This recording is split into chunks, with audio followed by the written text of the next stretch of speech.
Welcome back Nandini moms blog. तो दोस्तों आज मैं आप लोग को बताने वाली हूँ कि मेरा जो भी ट्रेनिंग हो रहा है, जिस ट्रेनिंग में मुझे ये बैग मिला, उस ट्रेनिंग में हम लोग का जो दो प्रकार का टेस्ट हुआ, एक तो ऑनलाइन हुआ और एक ऑफलाइन हुआ।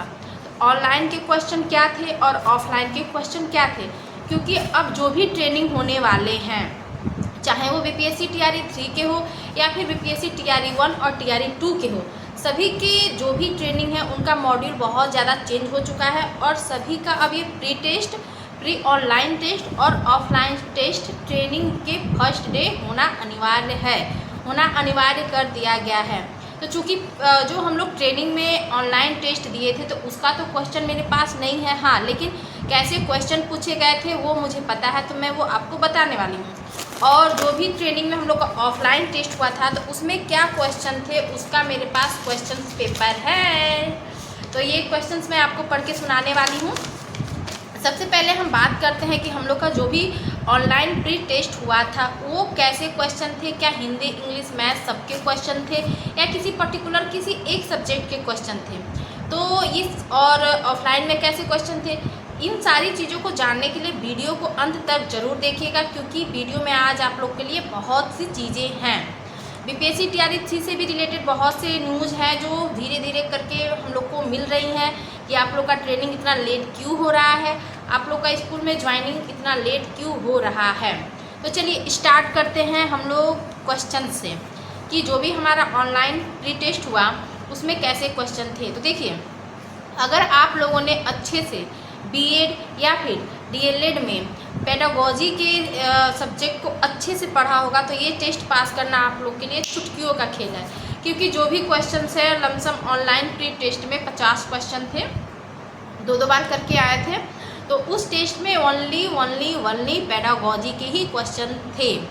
बच्चों को कैसे पढ़ाना है, बच्चों को कैसा इन्वायरमेंट देना है, हम समावेशी शिक्षा के लिए या फिर एनईपी 2020 से रिलेटेड क्या चीज़ें अपना सकते हैं, मतलब क्या कैरिकुलम वगैरह जो भी चीज़ें हैं उन्हीं चीज़ों के बारे में प्री टेस्ट में दिया गया था।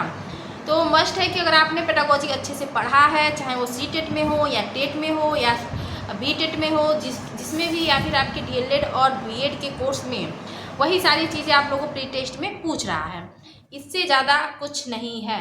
तो बस प्री टेस्ट का आपको टेंशन नहीं लेना है। आप जब भी आप ट्रेनिंग में जाइएगा, आप लोग को लिंक डाइट की तरफ से, जहाँ पे भी आप लोग का ट्रेनिंग सेंटर दिया होगा वहाँ से आपको एक लिंक मिलेगा, उस लिंक को क्लिक करिएगा तो सबसे पहले आप लोग को आपका ई शिक्षा कोर्स का टीचर आईडी मांगेगा, कौन से प्रखंड से है, कौन से जिले से है, किस क्लास से है, फिर आप जब उसे सबमिट कीजिएगा आपके ईमेल एड्रेस के जरिए ये होगा। तो जब भी आप उसे, तो ईमेल एड्रेस आप उसी को अपने दीजिएगा जो आपके मोबाइल में है और जो आपने बीपीएससी के पेपर में लगाया होगा एग्जाम के टाइम। तो उसको खोलने के बाद आप लोग के पास लाइन से आ जाएंगे क्वेश्चंस, बस आपको उसको फिल करना है, टिक करना है, जैसे कंप्यूटर बेस्ड क्वेश्चन होता है वैसे ही होता है, आपको सिर्फ उसको फिल कर देना है और उसको जमा कर देना है, सबमिट कर देना है, तो आपका ये प्री ऑनलाइन टेस्ट कंप्लीट हुआ। अब हम बात करते हैं कि जो हम लोग का टेस्ट था ऑफलाइन में कैसे क्वेश्चन थे। तो देखिए, ऑफलाइन और ऑनलाइन का जो भी क्वेश्चन था, क्वेश्चन सिमिलर ही थे। मेरे पास ऑफलाइन का क्वेश्चन पेपर है क्योंकि हम लोग को वो कॉपी पे लिया गया था, तो जिसपे हमने आंसर लिखा था वो जमा हो गया था और एक क्वेश्चन पेपर हम लोग को मिल गया था।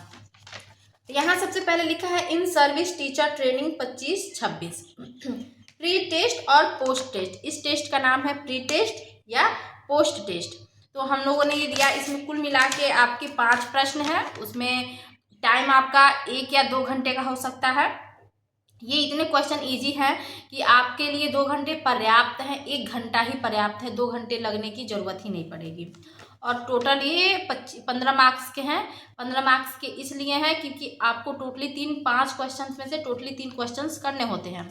अब ये क्वेश्चन क्या है और कैसे हो मैं आपको एक एक करके पढ़ के सुना रही हूँ। मैं इस क्वेश्चन पेपर को अपने चैनल पे पोस्ट कर दूँगी, आप लोग वहाँ से जाके इसे देख सकते हैं। तो मैं क्वेश्चन पढ़ने जा रही हूँ, धीरे धीरे बोलूँगी क्योंकि मेरे बहुत से व्यूअर्स बोले हैं कि मैम आप बहुत तेज़ी से बोलती हैं। तो अभी मैं कोशिश करूँगी कि मैं धीरे धीरे आपको ये क्वेश्चंस के बारे में बताऊँ।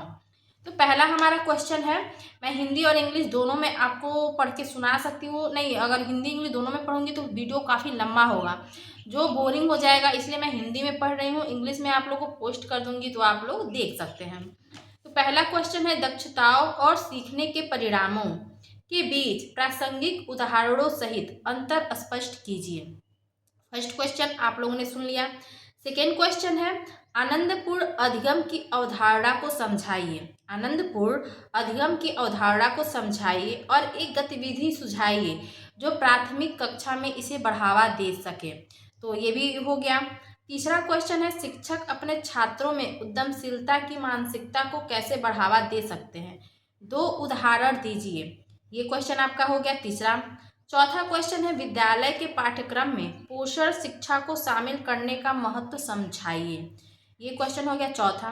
पांचवा क्वेश्चन है कि कक्षा में मुद्रण समृद्ध वातावरण क्या होता है, इसका वर्णन कीजिए और युवा शिक्षार्थियों के लिए इसके लाभों की व्याख्या कीजिए। तो ये रहा क्वेश्चन देख के आप लोग को अंदाजा लग गया होगा कि क्वेश्चंस का लेवल काफ़ी इजी है। आप लोग इसे आसानी से 1 घंटे या 1.5 घंटे जो भी है आप लोग कर सकते हैं। ये क्वेश्चन हम लोग की ट्रेनिंग का था। सेम ऐसा ही मिलता जुलता सिमिलर क्वेश्चन आने वाले समय में जिनका भी ट्रेनिंग होगा, क्योंकि इसके पहले मेरी मैम जो थी वो अपना टेस्ट ट्रेनिंग दे के गई थी। उन्होंने भी मुझे अपने क्वेश्चन दिखाए थे, तो उस क्वेश्चन और इस क्वेश्चन में बहुत खासा अंतर नहीं है, बस क्वेश्चन थोड़े चेंज हुए हैं। बाकी पेडागोजी के ये हैं, उनके भी पेडागोजी के थे। और बच्चों के बारे में ये है कि बच्चों को क्षमताओं को, इस चीज़ों को हम लोग कैसे बढ़ावा दे सकते हैं। तो ये चीज़ें हम अपने दैनिक जीवन में देखते भी हैं, तो उससे रिलेट करके हम लोग इसका आंसर दे सकते हैं। तो ये रहा आपके क्वेश्चंस। अब बहुत से लोगों ने मुझसे कहा कि मैम आप अपने नोट्स हमें पोस्ट कर दीजिए। तो ये मेरे नोट्स हैं। मैंने इसमें अभी 2 दिन हम लोग का ट्रेनिंग हुआ है। मैं दिखा देती हूँ कि इन 2 दिनों में हम लोगों ने कितना पढ़ा है। देखिए सारा चीज़ें, मतलब ये नहीं है कि एक भी घंटी खाली नहीं जा रही है, लेक्चर पे लेक्चर होते जा रहे हैं। 1 घंटी खाली नहीं हुई कि दूसरे सर आ गए अपने लेक्चर के लिए। तो आप लोग देख सकते हैं कि 2 दिन का बस ये कॉपी है कि हम लोग कितना पढ़े हैं। ये ओनली 2 डेज का ये कॉपी है। इतना ज़्यादा हम लोग पढ़ चुके हैं और काफ़ी मतलब बेहतरीन चीज़ें पढ़ाई जा रही है। NEP 2020 क्या है इसके बारे में मैं आप लोग को फर्स्ट डे का मैं पढ़ के सुना रही हूँ कि फर्स्ट डे हम लोग का जो था वो था need and significance of in service training, organization चेतना सत्र, group activity, knowing the learner and learning process, understanding teaching skill. ये हम लोग का फर्स्ट क्लास का था। और फिर knowing the learner and learner teaching skill था। ब्लूम्स टेक्सोनॉमी के बारे में बताया गया था हमें। फिर था कि नेशनल एजुकेशन पॉलिसी हम लोग का ये था। NEP 2020 के बारे में विस्तार से बताया गया है कि उसमें टीचर्स और छात्रों के लिए क्या क्या कहा गया है, उसके बारे में कितना उसका स्टेज है, ये सारी चीज़ें मतलब टोटली NEP 2020 क्या है इसके बारे में A to Z हमें बताया गया। फिर प्रशिक्षण की शुरुआत कैसे करनी चाहिए। फिर था फाइनेंशियल लिटरेसी रिसोर्स पर्सन, ये भी हमें बताया गया कि वित्तीय घोटाला, हम अपने दैनिक जीवन में अपनी बचत कैसे कर सकते हैं। फिर करिकुलम गोल्स, कंप्यूटेंसी, लर्निंग आउटकम, ये सारी चीज़ें NEP 2020 के तहत ही आती है, इसके बारे में हमें बताया गया। विजन ऑफ इंडिया, भारत का दृष्टिकोण, ये सारी चीज़ें हमें बताई गई। Aims of foundation stage, curriculum goals, aims of foundational stage, ये सारी चीज़ें हमें बताई गई। Role of foundational stage, foundational stage में कितने विषय होते हैं इसके बारे में हमें बताया गया। अभी मैं आपको और सी चीज़ें बता रही हूँ, देख लो कि किस दिन से दूसरा चैप्टर हम लोग का चालू हुआ है। हाँ, तो ये हमारा फर्स्ट डे का था। सेकेंड डे का जो भी चीज़ें होंगी मैं वो अपने नेक्स्ट वीडियो में बताऊंगी, क्योंकि वीडियो ज़्यादा लंबा हो जाएगा। और ट्रेनिंग में क्या क्या कैसे कैसे पढ़ाया जा रहा है फर्स्ट डे का मैंने बता दिया है। सेकेंड डे का मेरे अगले वीडियो में आएगा। तो तब तक के लिए कीप एंड वॉचिंग। और हाँ, ये वीडियो आपको कल मिलेगा क्योंकि आज छुट्टी है, तो आज छुट्टी के दिन मैं वीडियो बना ली हूँ। और फिर मैं ये सेकेंड डे का भी वीडियो आज ही बनाऊँगी, ताकि मैं 2 दिन ट्रेनिंग में मैं कोई वीडियो नहीं बना सकती, क्योंकि ट्रेनिंग हॉल में हम लोग को वीडियो मतलब ट्रेनिंग में हम लोग वीडियो नहीं शूट कर सकते हैं। जो भी क्लासेस होती हैं, कहाँ खाना खाने जाते हैं, कहाँ हम लोग की क्लासेस होती हैं, क्लास के बीच में हम लोग को मोबाइल चलाना एकदम अलाउ नहीं है। तो मैं ये सारी चीज़ें नहीं कर पाऊँगी, इसलिए मैं यहीं पे आज छुट्टी है तो मैं 2-3 वीडियोज़ बना ले रही हूँ और आपको ये एक मतलब अगले दिन मैं पोस्ट कर दूँगी, तो आप लोग देख लीजिएगा। और मतलब मैं क्लास के बारे में बहुत ज़्यादा आप लोग को यहाँ ऑफलाइन में ही बता पाऊँगी, ट्रेनिंग सेंटर के अंदर नहीं बता सकती, क्योंकि वो सारे गवर्नमेंट्स के रूल होते हैं। वहाँ पे हम लोग बहुत ज़्यादा वीडियोज़ ये गलत शूट नहीं कर सकते हैं, क्योंकि आप समझ सकते हैं।